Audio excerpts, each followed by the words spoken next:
There's no time for me to be happy in any of this equation ever. If I choose happiness, if I decide to be happy, then I can't love the people I love properly, because then I become useless.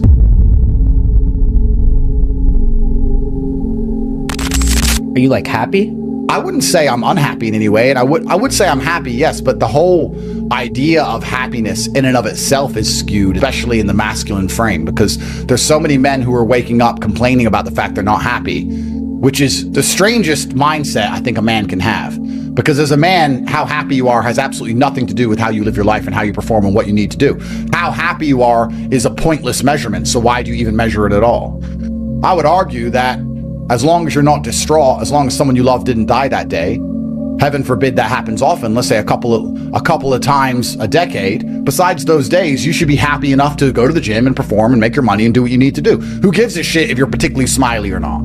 I think it's quite binary. This whole idea of how happy am I is the easiest way for a man to destroy his life. If you're chasing happiness, you're only going to do hedonistic garbage and achieve absolutely nothing important. If you wake up and say, I don't care how happy I am, I want to be proud of myself and I want to make other people proud of me, so I have to do all these things irregardless of how I feel, you're going to have a fantastic life. If you wake up and say, I want to be happy, you're going to chase silly hoes, drugs, and alcohol. But that's temporary happiness, right? Well, but how else can you get instant happiness unless it's temporary? To get long-term happiness is something that's only going to come from dedication and hard work, which requires short-term suffering. It's just delayed. So if you're dedicating yourself and working hard for the future happiness, but especially considering the fact that most people are never happy with what they get and you always want more, your life just becomes hard work and dedication and struggle and suffering, and that's what you just exist within, and you don't operate under the paradigm of happy or sad. To me, it's quite binary. It's not a scale of how happy am I. It's just, has something terrible happened today? Am I distraught? No, then I'm happy. It's almost like there's no such thing as cold. It's just an absence of heat. In space, there's no cold. There's just heat or there's no heat. Well, if there's no despair, heaven forbid a family member dies, if there's no despair, then there's only happiness left. I'm happy here. I'm happy in Romania. I'm happy all the time, because unless something truly devastating happens, it's the only frame I operate under. But to me, happiness isn't the giddish, smiling, look at me, I'm happy. That's for children and women. And as a man, truthfully, you get your contentment. I wouldn't even say happiness, but you achieve your contentment through making others happy. I feel content when my children are happy. I feel content when I make my woman happy. I get more from giving than receiving. That's why Christmas is set up the way it is and dad never gets anything. We give. We go to work, we struggle, we make money, we suffer so others can be happy because of us. It's not our job to be happy ourselves. You show me a man who wakes up and says he wants to be happy himself, I'll show you a bitch. Because that's not what you're supposed to do. As a man, you're supposed to wake up and say, all right, my life might be shit. I'm going to suffer. I may be miserable, but every single person I love is going to be happy instead. So you live externally, you live through them, you give them the happiness. Truthfully, if I had to choose between being happy or being competent, if I had to choose between being me with my influence and my competency, but with all of my stress and headache, or being happy as a nobody sitting in the park doing mushrooms, staring at the clouds, I would choose to be me, clearly, because I did. So I think as a man, unless you're competent and capable, no, but let's actually analyze this. Unless you're competent and capable as a man, you're not even prepared.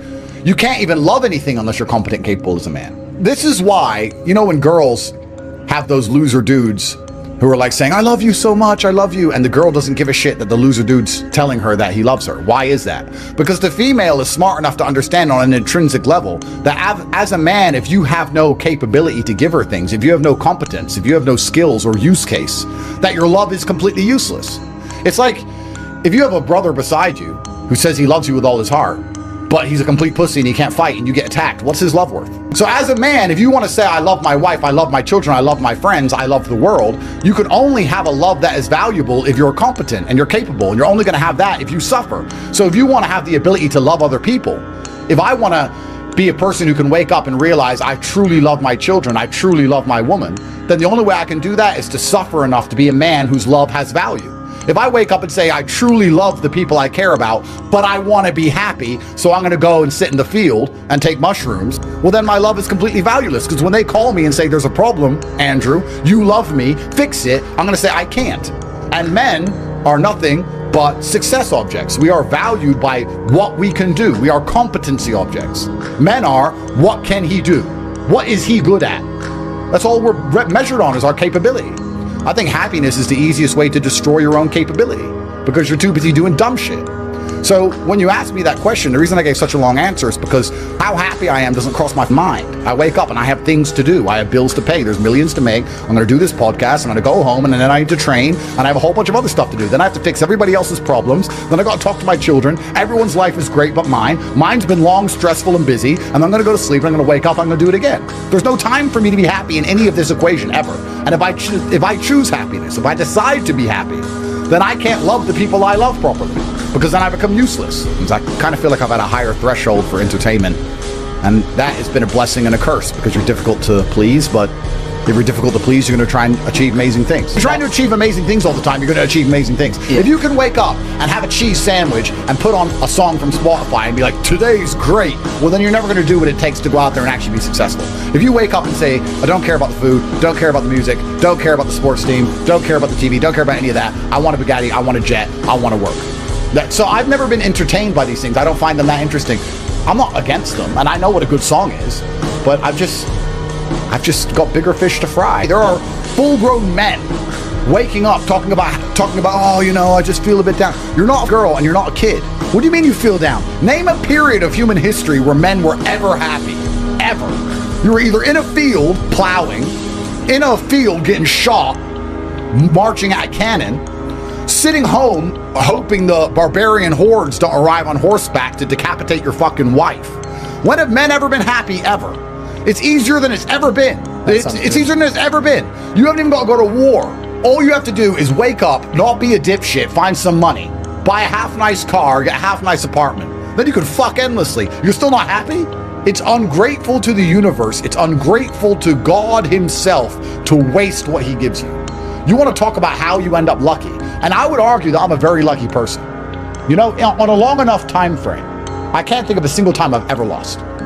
It may look like I'm gonna lose, but in the end, I always seem to win. You're not a quitter at all. Bro, I'm not a quitter, I'm a fighter. I will squirm to the last second. You may try and strangle me. I am fighting to the last second. Newsflash, the happiness you felt when you were 5 years old is gone, and it's never coming back. Those Christmas mornings that you enjoyed are gone. You are a grown-up. You are a man. Now, a woman can feel that. You can put a woman on a jet and take her somewhere she's never been, and she can be in love with you, and she can feel it like a kid. Your children can feel it. You can give it to others, but you are never going to feel it yourself. And if you chase it, you're going to end up on drugs, losing everything you've ever cared about. So just forget about happiness. Forget about it. You're not supposed to have it. I will genuinely state, and I state this as a matter of fact, I feel no more happy or sad here in Miami than I did in jail. Perhaps I feel I have more I can get done here. I feel more achieved. I feel less frustrated. True, because I was very frustrated in jail because I was constrained and I had lots to get done. But in terms of actual happiness, the level is basically exactly the same. Nothing's different. I wake up and I have things to do, and I'm going to do them to the best of my ability. Perhaps in jail I'm constrained, it's a little bit harder. I get half an hour on the jail phone, have to talk in code. Here I get a nice iPhone, I can text everything and get it all done. But my happiness is exactly the same. Like, I need to make more money, I need to train harder, I need to be a better person, I need to go spoil my children, I need to spoil my woman, I need to do more amazing things. I feel motivated, I need to do good things. But there are people at home who it won't motivate them, it won't invigorate them, they won't feel lucky, they won't feel grateful, they won't feel blessed, they won't feel anything. You know what they'll do? They'll sit down and go, oh, I don't feel happy. They'll still feel sorry for themselves like they're the main character of this universe. They'll still feel sorry for themselves knowing that people their own age got dragged out of a car and you're still feeling sorry for yourself. Why? Because the bitch left you. Wake up. It's incredible how lucky and how blessed and how fortunate every single person listening to this podcast is. It's actually incredible. All of us. None of you have any struggles that come close to a Ukrainian trench, including me. But still, people don't seem to understand it and don't seem to get off their ass and motivate themselves to want to do something and be better anymore. I don't know what's happened. The spiritual dampening that has been applied to the masculine essence. And when I tell you, get up and go and get rich, here's how you can do it. They don't want to make any money. They don't want to dedicate themselves. They don't want to try. I'd love to go gym. I just need motivation. Motivation isn't real. I don't feel motivated. I just have to do it, so I do it. Discipline is real. There's no such thing as motivation. You're never motivated at 4 o'clock in the morning. It's cold. You're either a pussy or you're not. I want the people to leave the podcast feeling energetic and feeling happy and feeling motivated with fire in their blood. My only reason I talk, the only reason I even say words anymore is to try and make the people who listen to me feel like there's some energy inside of them they can use. That's my objective. So I believe That's the best things I can possibly do with my time. So we'll see how it goes.